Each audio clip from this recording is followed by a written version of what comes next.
अस्सलाम वालेकुम फ्रेंड्स।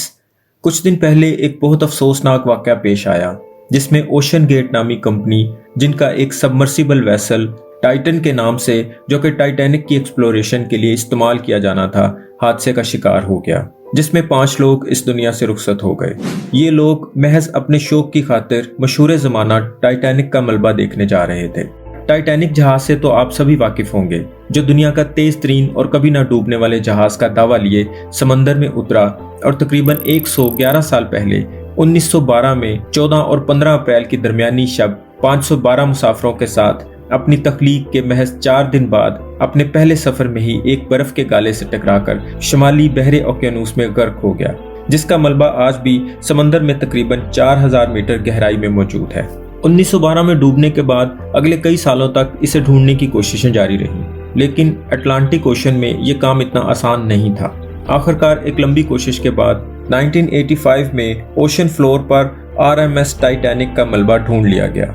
अलग अलग कंट्रीज के रिसर्चर्स और एक्सपर्ट्स ने डूबे हुए टाइटैनिक का रुख किया, जिसमें Canadian film maker James Cameron भी शामिल थे, जिन्होंने 1995 में टाइटैनिक के मलबे के बेशुमार दौरे किए और फिर 1997 में टाइटैनिक मूवी रिलीज हुई। तो इसकी बेपनाह कामयाबी ने लाखों लोगों में टाइटैनिक के मलबे को खुद जाकर देखने का तजस्सुस पैदा कर दिया, जिस पर अब समंदर की गहराई में रिसर्चर्स के साथ साथ टूरिस्ट भी जाना शुरू हो गए, जो कि शायद स्पेस में जाने से कहीं ज्यादा मुश्किल है, जिसकी एक बड़ी वजह पानी का दबाव है, जो कि समंदर की गहराई बढ़ने के साथ साथ बढ़ता जाता है।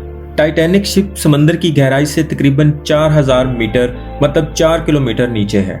इसकी गहराई को समझने के लिए हम बुर्ज खलीफा की ऊंचाई को 5 बार इमेजिन करें तो टाइटैनिक की गहराई के बराबर होगी।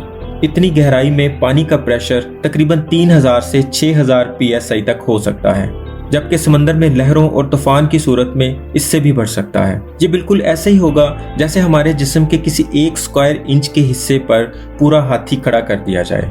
इसी से ही हम सबमरीन के हर 1 स्क्वायर इंच पर दबाव का अंदाजा लगा सकते हैं। ये बहुत ज्यादा प्रेशर होता है, इंसान के टुकड़े टुकड़े हो जाते हैं। दबाव का अंदाजा हम इस तरह भी लगा सकते हैं कि समंदर की सतह से टाइटैनिक के फासले तक मतलब तकरीबन 4 किलोमीटर तक जितना पानी है, आप उसके वजन का अंदाजा लगा लें कि मलबे वाली जगह पर जो कुछ भी मौजूद होगा, इस सब पर पानी का इतना प्रेशर होगा। यहाँ बात करते हैं टाइटन की। ये ओशन गेट के छोटे साइज का सबमर्सिबल जहाज था, जिसे सबमरीन भी कहा जाता है या फिर आम जुबान में आबदोज भी कहा जाता है। आमतौर पर आबदोज फाइट्स के लिए इस्तेमाल की जाती हैं, जबकि ये आबदोज फाइटर आबदोज नहीं थी। इससे स्पेशली अटलांटिक ओशन में डाइव करके टाइटैनिक का मलबा खुद अपनी आंखों से देखने का शौक रखने वालों के लिए तैयार किया गया था।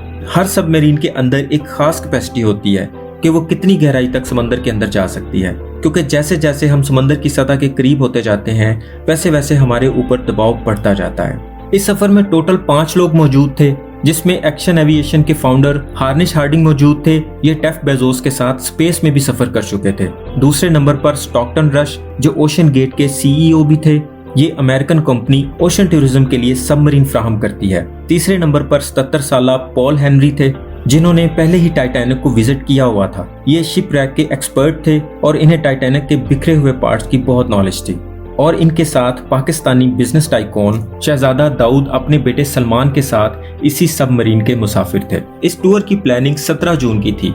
डाइव करने से पहले हार्निश हार्डी ने सोशल मीडिया पर अपना आखिरी पोस्ट किया कि शदीद मौसम की वजह से उनकी डाइव डिले हो गई है।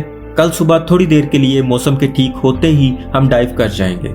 टाइटैनिक जब 2 हिस्सों में टूटकर समंदर में डूबा था, तो उसके दोनों हिस्से समंदर में अपोजिट साइड पर डूबने लगे थे। इन दोनों हिस्सों के दरमियान तकरीबन 2 किलोमीटर का फासला है। चुनाचे संडे 18 जून 2023 को दोपहर 1 बजे सबमरीन का सफर टाइटैनिक के अगले हिस्से की तरफ शुरू हो गया।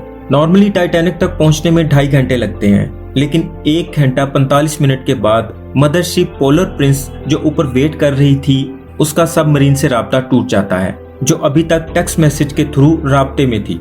टाइटैनिक तक पहुंचने से सिर्फ चंद मिनट पहले ही राब्ता टूटने का मतलब ये है कि सबमरीन टाइटैनिक के काफी करीब पहुंच चुकी थी। समंदर की इस गहराई में सूरज की रोशनी पहुंचना नामुमकिन है और यहाँ पर हर वक्त सख्त अंधेरा होता है। इतनी गहराई में सिग्नल का टूटना एक नॉर्मल सी बात है। इससे पहले भी कई बार ऐसा हो चुका था और हर बार सबमरीन वापस आ जाया करती थी।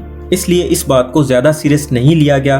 अचानक 15 मिनट के बाद मतलब 3 बजे टाइटन से एक आखिरी टेक्स्ट आता है जिसमें क्लियर लिखा होता है कि they are in distress and they need help. पूरा ट्रिप टोटल 7 घंटों का था। 1 बजे से लेकर इन्हें रात 8 बजे वापस लौटना था, लेकिन जब रात 8 बजे तक टाइटन से कोई राब्ता ना हुआ और ना ही वो वापस पहुंचा, तो अब ऊपर खड़ी मदरशिप के क्रू में बेचैनी और अफरा तफरी का आलम हो गया। इतवार रात को 10:40 पर यूएस कोस्ट गार्ड से मदद तलब कर ली गई। मंडे रात 2 बजे से यूएस कोस्ट गार्ड और कैनेडियन MRCC हैलिफैक्स ने बाकायदा मुश्तरका सर्च ऑपरेशन शुरू कर दिया। अगले 2 दिन तक ये तलाश जारी रही, लेकिन टाइटन का कुछ भी पता न चल सका। अचानक एक उम्मीद की किरण नजर आई। यूएस कोस्ट गार्ड को वेडनेसडे 21 जून सुबह 6 बजे को नॉर्थ अटलांटिक में से कुछ आवाजें सुनाई दी। ये आवाजें अंडर वाटर सोनार की मदद से सुनी गई थी। फौरन ROVs को आवाज की डायरेक्शन में भेजा गया। चूंकि उस जगह पे टाइटैनिक के मलबे की मौजूदगी थी, इसलिए वो आवाजें टाइटैनिक जहाज के मलबे की पाई गईं, जबकि टाइटन की कोई खबर न मिली। जैसे जैसे वक्त गुजर रहा था, टाइटन को खो देने का डर बढ़ता जा रहा था, क्योंकि सबमरीन में सिर्फ 96 घंटे मतलब 4 दिनों के लिए ही ऑक्सीजन थी और इनमें से 3 दिन गुजर चुके थे। लेकिन यूएस, कनाडा और फ्रांस की टीम्स ने हिम्मत न हारी। थर्सडे 22 जून को दोपहर 12 बजे ROVs को दोबारा टाइटैनिक के मलबे के पास भेजा गया। वहां पहुंचकर जो देखा गया वो वाकई दिल दहला देने वाला मंजर था। 3:48 पर ROV जो टाइटैनिक के मलबे के पास पहुंच चुकी थी, उसने टाइटन की दुम का एक हिस्सा टाइटैनिक से सिर्फ 1600 फीट दूर पड़ा हुआ देखा। टाइटैनिक का मलबा देखने गई सबमरीन खुद मलबे की शक्ल में टाइटैनिक के पास पड़ी थी। इससे साफ पता चल रहा था कि सबमरीन पानी का प्रेशर बर्दाश्त ना कर सकी और समंदर की गहराई में फट गई। इस खबर ने पूरी दुनिया में हलचल मचा दी।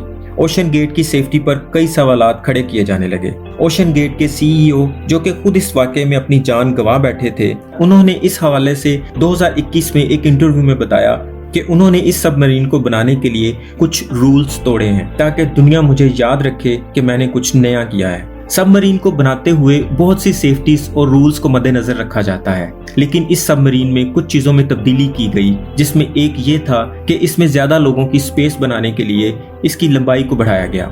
आमतौर पर सबमरीन में टाइटेनियम का इस्तेमाल किया जाता है, जो कि हाई प्रेशर के लिए रिकमेंडेड है, जबकि इसकी लंबाई बढ़ाने के लिए इसमें कार्बन फाइबर का इस्तेमाल किया गया, जिसमें सबसे बड़ी वजह कॉस्ट को कम करना भी था। Stockton Rush, OceanGate company का मालिक, जिसके बारे में कहा जाता है कि ये अपनी मर्जी का मालिक और थोड़ा जिद्दी किस्म का आदमी है, जिसने इसकी सेफ्टी और SOP को हमेशा नजरअंदाज किया।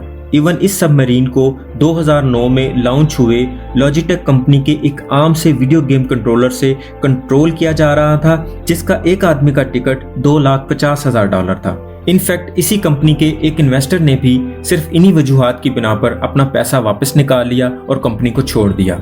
याद रहे, ये वेसल पहली बार नहीं गया था। 2021 से सालाना 3 ट्रिप करता था। एक ट्रिप तकरीबन 8 दिन का होता था।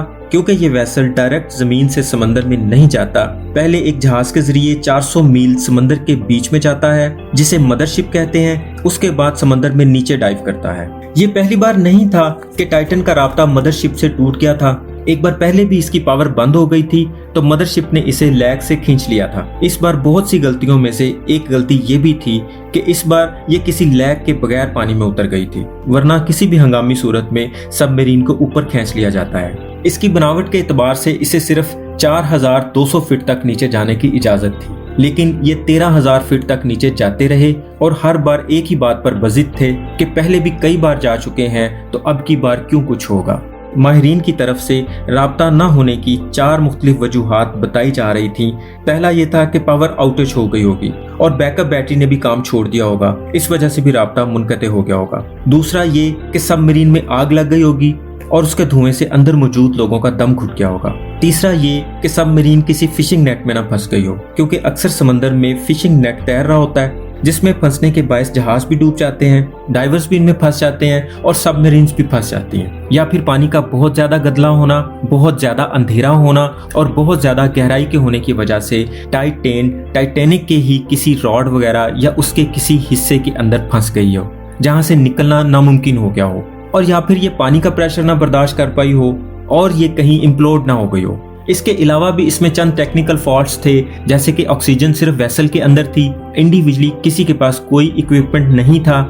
इस तरह इससे बाहर निकलकर 14,000 फुट ऊपर की तरफ स्विम करके आना बिल्कुल नामुमकिन था। और इसमें एक और चीज भी थी कि वेसल सिर्फ और सिर्फ बाहर से ही खुल सकता था, अंदर की तरफ से इसे खोलने का कोई मैकेनिज्म मौजूद नहीं था। मलबे का कुछ हिस्सा डिस्कवर होने के बाद यूएस कोस्ट गार्ड ने बताया कि इतवार वाले दिन समंदर की सतह से तकरीबन 3,800 मीटर नीचे उन्होंने एक ऐसी आवाज डिटेक्ट की थी कि जैसे कोई इम्प्लोजन हुआ हो। अब ये इम्प्लोजन क्या चीज है? जब कोई चीज बाहर की जानिब फटे तो वो एक्सप्लोजन होता है, और जब वो अंदर की जानिब फटे तो उसे इम्प्लोजन कहा जाता है। इस सबमरीन के बारे में ये तस्वर किया जाता है कि पानी के अंदर 3,800 मीटर नीचे जाकर इसका स्ट्रक्चर फेल हो गया।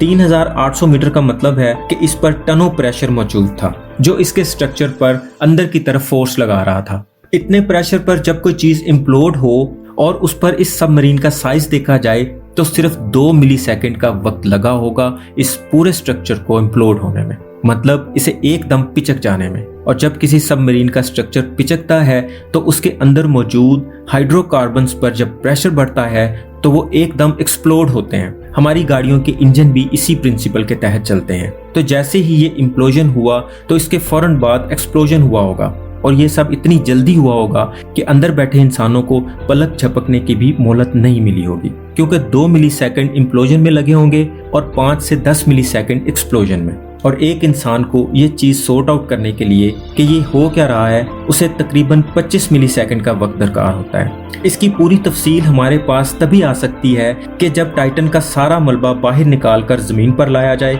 और इस पर तहकीक की जाए कि आखिर ऐसा क्या हुआ था कि 2023 में भी जदीद टेक्नोलॉजी के होते हुए ये हादसा रूनमा हुआ और 5 कीमती जानें अपनी जान से हाथ धो बैठी।